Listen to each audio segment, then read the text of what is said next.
So there's this famous thesis by Roger Penrose that intelligence requires understanding, and understanding requires awareness. Awareness is an important element of consciousness. So Penrose is just saying that intelligence requires consciousness.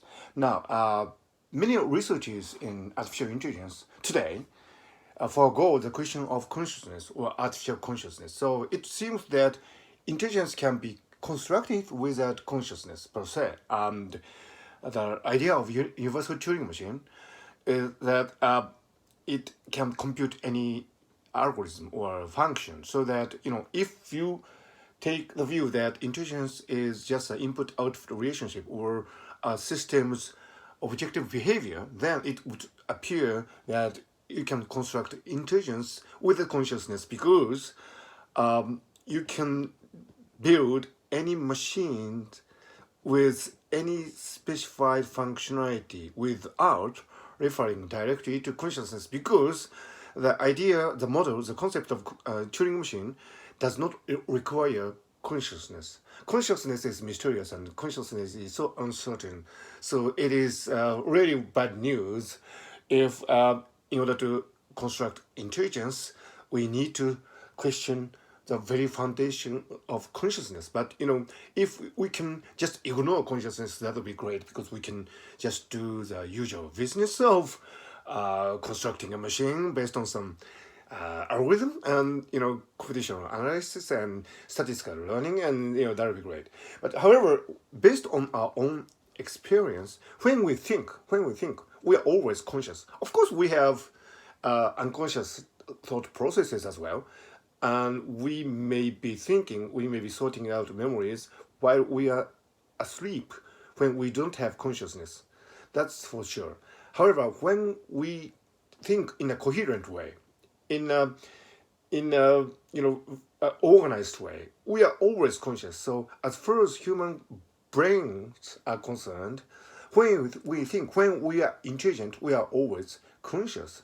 So how can you explain this disparity between the fact that in artificial intelligence research, consciousness is not addressed or ignored, and or disdained even, and from our point of view, subjective point of view, consciousness does lead to the generation of intelligence, and intelligence cannot really stand without conscious phenomenon. So this is a very interesting disparity from my point of view.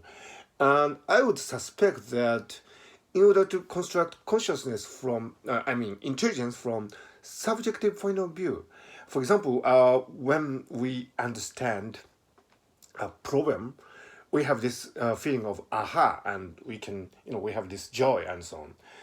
This aspect of intelligence probably cannot be implemented in an artificial intelligence machine without referring to artificial consciousness. So I would say that the machine constructed by artificial intelligence research right now is kind of intellectual zombies, because they do not actually have the subjective experiences that accompany our intelligent behavior, intelligent thinking, and they just reproduce some aspects of the objective functionality of our intelligence without the accompanying experimental aspects in the conscious domain.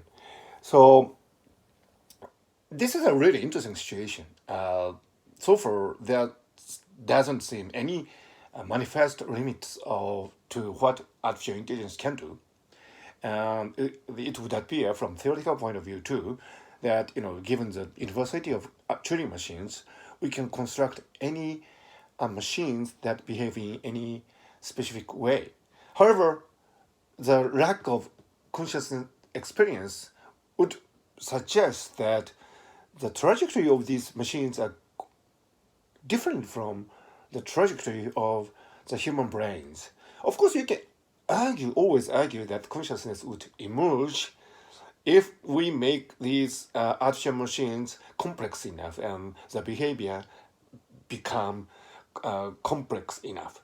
However, this is still an open question, and I think it would be great if we come back to this great intuition of Roger Penrose that intelligence requires understanding and understanding requires awareness. I think this is a really great intuition, and artificial intelligence research, artificial intelligence machines so far have not really come so far to replace this great intuition.